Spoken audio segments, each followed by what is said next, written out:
তো এখন আমরা যেটা দেখব সেটা হচ্ছে টানেল লিঙ্ক। টানেল লিঙ্ক হচ্ছে একটা ভার্চুয়াল রাস্তা। আগে আমাদের এখানে দুটি রাউটার দিয়ে রাউটিং প্রোটোকল করা হয়েছে। তো আমরা আগে আমাদের এই রাউটারগুলোর মধ্যে রাউটিং ঠিক আছে কিনা দেখি। আমাদের রাউটিং ঠিক আছে, তো আমাদের এখান দিয়ে ডাটা প্যাসিং হচ্ছে। এখন আমাদের টানেল লিঙ্ক হচ্ছে একটা ভার্চুয়াল রাস্তাটা হচ্ছে কীরকম, এই যে এখানে আমরা একটা আলাদা রাস্তা আঁকলাম। এখন এই রাস্তাটা এই ভার্চুয়াল রাস্তা, এটা অনেকটা ভার্চুয়াল বলতে আমরা যেটা বুঝি একটা কাল্পনিক রাস্তার মতো। তবে এই রাস্তাটা অনেক জরুরি কাজে ইউজ হয়। ধরেন আমাদের দুইটা রাউটার কানেকশন করে সিরিয়াল পোর্ট দিয়ে, এটা সবাই জানে। একজন হ্যাকার হ্যাক করার সময় সিরিয়াল পোর্টে যে আইপিটা, যে নেটওয়ার্কটা ইউজ করা হচ্ছে 10.0, এই আইপিগুলো হ্যাক করে আপনার রাউটারগুলোতে যখন আপনার ডাটা পাসিং হবে, পাস করা ডাটাগুলো চুরি করতে পারে। তো সেটা থেকে প্রতিরোধ করার জন্য বেসিক্যালি টানেল লিঙ্কটা ইউজ করা হয়। তখন আলাদা একটা ভার্চুয়াল রাস্তা থাকে, এই রাস্তার একটা আলাদা একটা আইপি ইউজ হয়। যেমন আমরা এখানে 10, 20, 30 ইউজ করছি, ধরেন এই ভার্চুয়াল রাস্তাটার জন্য আমরা আইপি দিলাম 50.0 নেটওয়ার্ক। এখন দেখা যাবে যে আমরা এই ভার্চুয়াল রাস্তার জন্য আমরা ইউজ করব দুইটা রাউটারের ফার্স্ট ইথারনেট পোর্ট। ফিজিক্যালি কিন্তু ফার্স্ট ইথারনেট পোর্ট কোনোভাবে একটা সাথে আরেকটা কানেক্টেড না, কিন্তু ভার্চুয়ালি কানেক্টেড থাকবে এবং আইপি ইউজ হবে ডাটা পাসিংয়ের সময় এই ভার্চুয়াল আইপিগুলো। তো সেক্ষেত্রে দেখা যাবে যে আপনার হ্যাকার যদি এই আইপিগুলো হ্যাকও করে, কোনো ডাটা পাবে না এই সিরিয়াল পোর্টের আইপিগুলো। কিন্তু অরিজিনালি রাস্তা ইউজ হবে সিরিয়াল পোর্ট, কিন্তু আইপি ইউজ হবে ভার্চুয়াল আইপিগুলো। তো এখন টানেল লিঙ্কের জন্য আমাদেরকে যেই কমান্ডটা দিতে হবে, কারণ আমরা প্রথমে একটা রাউটারে সিরিয়াল পোর্টে যাব। তো সিরিয়াল পোর্টে যাওয়ার পরে প্রথমে একটা রাউটারের কনফিগ মোডে, প্রথম রাউটারটার কনফিগ মোডে যাব। কনফিগ মোডে যাওয়ার পরে স্পেস টানেল,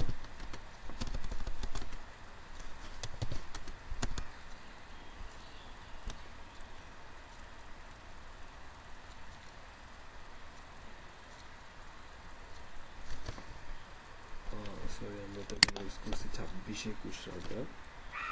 2621 এই রাউটারে টানেল লিঙ্ক সাপোর্ট করবে না, আমাদেরকে ইউজ করতে হবে 2811। আচ্ছা, তো আমরা এটা ডিলিট করে দিই।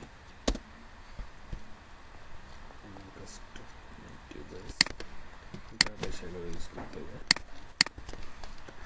আমরা বেসিক্যালি দুটো চারটা পিসি নিই, ডিফল্ট রাউটিং করি।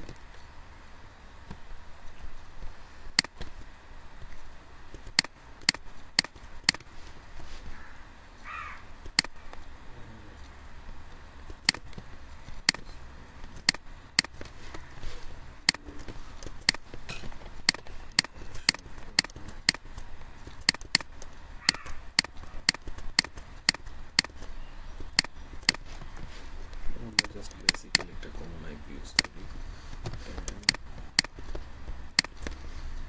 20, 30।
আচ্ছা, এই পিসিটাতে মেবি কোনো একটা সমস্যা হয়েছে।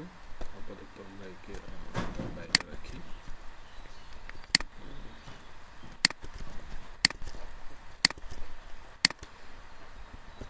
ওকে, তো সে বাইরে থাকবে। এখন আমাদের এর মধ্যে আমরা নেটওয়ার্কিংটা করি। এখন টানেল লিঙ্ক যেটা, সেটা হচ্ছে এখানে আমরা যেটা তখন বলছিলাম যে ভার্চুয়াল একটা রাস্তা। তো এখন আমরা এই যে ভার্চুয়াল রাস্তাটা এখান দিয়ে ক্রিয়েট করছি। এখানে আমরা এখন এটা আমরা 10, 20, 30 তিনটা নেটওয়ার্ক ইউজ করছি। এখানে ইউজ করবো 50। ওকে, 50.0 নেটওয়ার্ক। এখন আমরা প্রথম রাউটারটার কনফিগারেশনে যাই, যেমন ওকে। এরপর একটা সিস্টেম নাম্বার দিলাম, এখানে যে কোনো একটা সিস্টেম নাম্বার 0 থেকে এতর মধ্যে যে কোনো একটা সিস্টেম নাম্বার, ধর আমরা 5 দিলাম। সরি,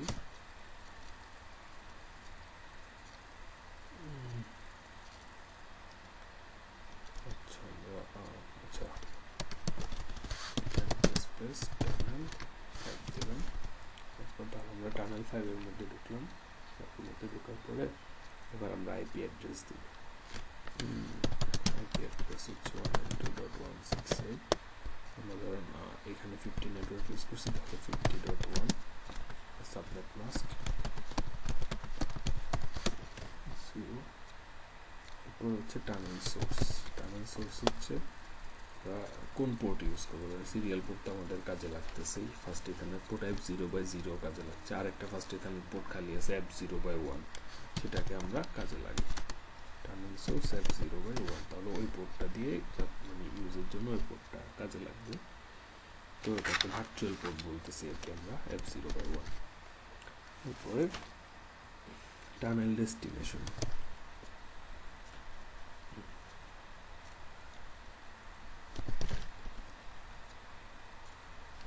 টানেল ডেস্টিনেশন হচ্ছে আমাদের পরবর্তী পোর্ট, যেটাতে আমরা গিয়ে কানেক্ট করবো এই পোর্টটার আইপিটা। ডেস্টিনেশন 192.168। এখানে ধর আমরা 50.2 দিব, যদি এখনো দিই নেই, আগে অ্যাডভান্স আমরা ঘোষণা করে দিচ্ছি 50.2। এরপরে শাটডাউন। ওকে, এবার আমরা কিভাবে এই রাউটার থেকে আমরা কনফিগারেশন করব। স্পেস টানেল 5, এখানে 5 দিচ্ছি, এখানেও 5 দিতে হবে, 5 সিস্টেম নাম্বার।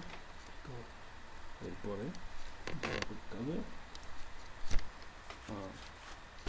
আইপি দিতে হবে, যেটা আমরা ওইখান থেকে ঘোষণা করে আসছিলাম। এখান থেকে দেওয়ার সময় যেটা 50.2 ঘোষণা করে আসছিলাম, 50.2 স্পেস সাবনেট মাস্ক।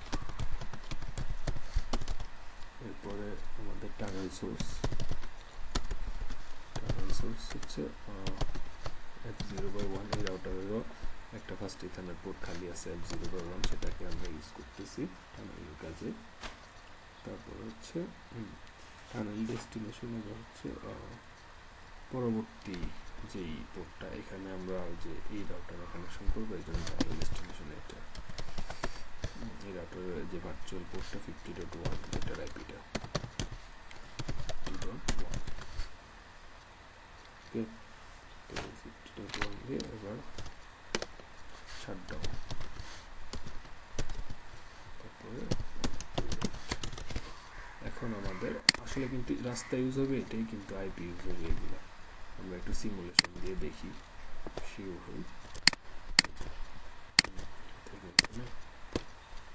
এবার অটো ক্যাপচার দিয়ে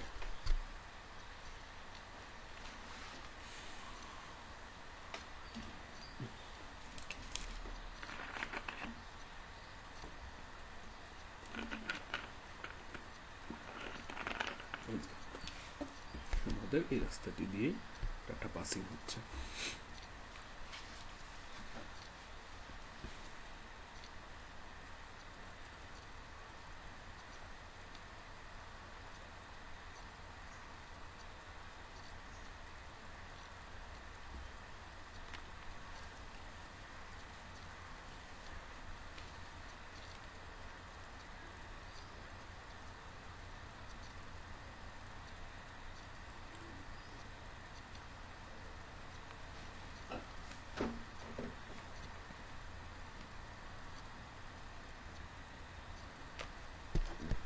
সাকসেসফুল।